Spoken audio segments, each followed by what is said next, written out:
கடந்த ஜூலை 21 ஒரு ஸ்டேட்மெண்ட் வந்துச்சு. அதுவும் பாஜகவுடைய ஒன்றிய அரசாங்கத்துக்கிட்ட இருந்து நாடாளுமன்றத்தில் அவங்க அந்த ஸ்டேட்மெண்ட்டை சொன்னாங்க.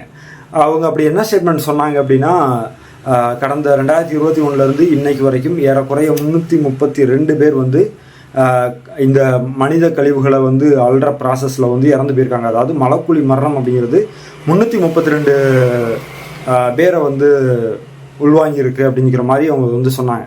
அதில் அதிகபட்சமாக மகாராஷ்டிராவில் 58 பேரும், தமிழ்நாட்டில் 38 பேரும், மேற்கு வங்காளத்தில் 13 பேரும் இருந்ததாக ஒரு செய்தி இருக்குது. அதே நேரம் கர்நாடகாலையும் பஞ்சாப்லேயும் 12 பேர் அப்படிங்கிற மாதிரி 12 அப்படிங்கிற மாதிரி அதில் அவங்க குறிப்பிட்டிருந்தாங்க.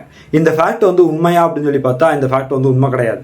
இதை பற்றி SKA அப்படிங்கிற சக்பாய் கர்மசாரி அந்தோலன் அப்படிங்கிற அமைப்பு, அந்த அமைப்பு மனித கழிவுகளை மனிதனே அல்றது ஒரு தப்பு, அது ரொம்ப அவலம், அது ஒரு சமூக அவலம் அப்படின்னு சொல்லி அந்த மனித கழிவுகளை அள்ளக்கூடிய மக்களுக்காக தொடர்ச்சியாக போராடக்கூடிய அமைப்பாக இருக்குது.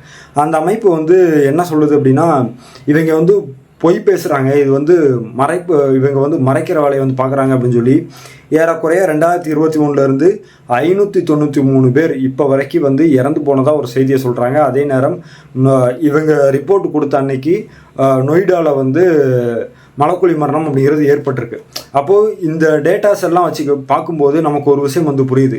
என்ன புரியுது அப்படின்னா, இவங்க இந்த மக்களுக்கு இப்போ நிறைய ஒன்றிய அரசாங்கம் சார்ந்த நபர்கள் என்ன சொல்கிறாங்க அப்படின்னா, இந்த மனித கழிவுகளை அள்ளக்கூடிய போக்கை எங்கள் பிரதமர் அவர்கள் குறைச்சிட்டாரு, இந்த தலித் மக்களுக்கு விடுதலை அப்படிங்கிறது கிடச்சிட்டு இருக்கு, அம்பேத்கருடைய கனவை நாங்கள் நிறைவேற்றிக்கிட்டு இருக்கோம் அப்படிலாம் பேசிகிட்டு இருக்காங்க.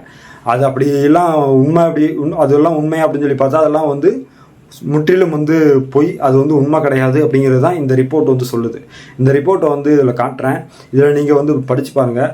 அதே நேரம் ஃபேக்டை மறைக்கிறது அப்படிங்கிறது இருக்குல்ல, அது அது நல்ல விஷயம் கிடையாது. ஃபேக்ட் மறைக்கப்படுது, அதாவது உண்மை மறைக்கப்படுது அப்படின்னா இங்கே பொய்களால் கட்டமைக்கப்பட்ட ஒரு ஆட்சி உருவாகிக்கிட்டு இருக்கு, இல்லைன்னா நடந்துக்கிட்டு இருக்கு அப்படின்னு சொல்லி அர்த்தம். ஸோ அதனால் இது இந்த போக்கு அப்படிங்கிறது ஜனநாயகத்துக்கு எதிரான போக்கு. இந்த போக்கை உடைக்கணும் அப்படின்னா நம்ம களத்தில் இறங்கி செயல்பட்டால் தான் உண்டு. அதனால் களத்தில் இறங்குவோம், சண்டையை போடுவோம். பாசிசத்தை வீழ்த்தாமல் நம்மளால் இங்கே சமூக ஜனநாயகத்தை படைக்க முடியாது. ஸோ அதனால் பாஜகவை, பாசிசத்தை, பார்ப்பனியத்தை ஒழிச்சு கட்டுவோம். நன்றி.